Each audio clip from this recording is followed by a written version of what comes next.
I need to talk about the back arm. We have to keep our elbow above our shoulder in order to apply good speed and velocity to the ball.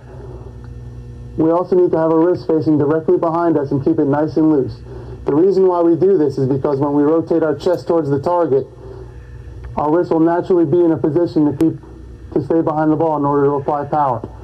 If we had our ball this way or facing in, when we rotate, the ball would be on the side, and that's not going to be a powerful throw. So if we keep our wrist directly behind the ball and we rotate here, that's going to be a good powerful throw directly to the target. Is the position of the elbow in relation to the shoulder.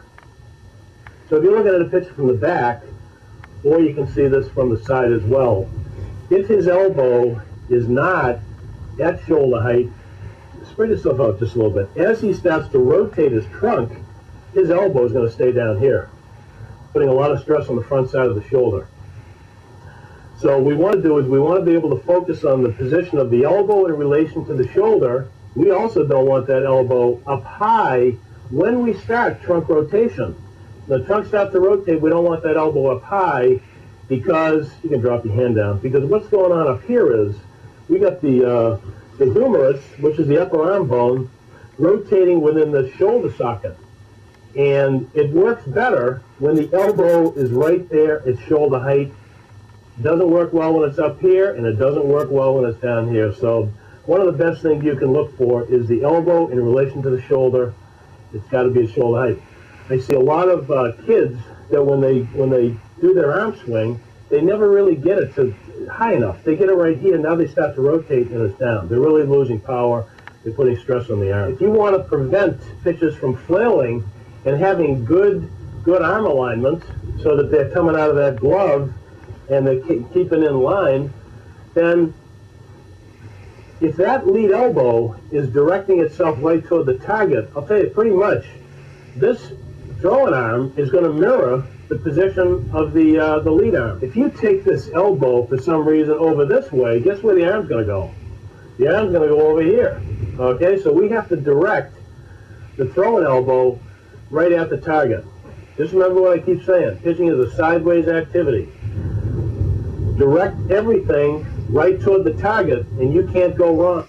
You gotta have really good body and arm alignment. A lot of problems happen right here with alignment based on how the ball comes out of the glove, how the fingers are positioned on the ball as you start it down. So we got fingers on top of the ball, the thumb is underneath, and we're going to come out of the glove, and it's going to be in this position. Where pitchers get into trouble is what happens is they'll take the ball down, all of a sudden this action is going to happen. They're going to turn the ball. The fingers are now going to be facing the plate. They might end up hooking the wrist, but maybe not. But they might end up taking it. Instead of going this way, they drop it down. Now what happens is, now they're coming over here. So how you come out of that glove and get that arm swing going is going to determine a lot with your alignment. As Matt brings the ball out of the glove, okay, he's coming down. Now we got the elbow here. Now the hand overtakes the elbow.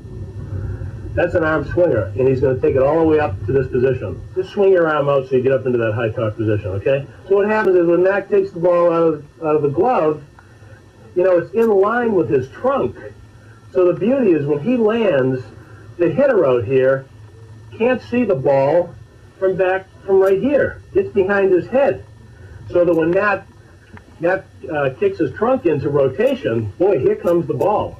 And again, it's very deceptive. So alignment out of the glove. Pitching.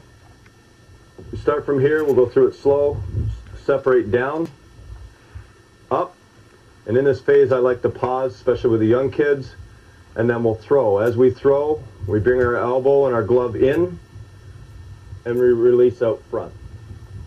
Okay, so we'll go through it, down, up, and finish. So when I finish, I'm going to make sure that my chest is over my knee, my hand finishes to my opposite thigh.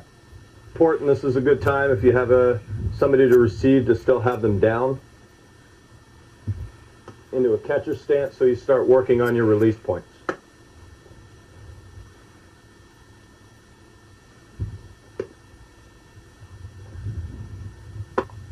Focused on my target, Eyes don't pull off to the side or my body move left or right. We've got to stay linear in our mechanics, either on two facets, up and down this way and left to right. So if our body starts to sway this way or sway back, then we're going to have some problems in our mechanics and eventually in our in our release point and on our target.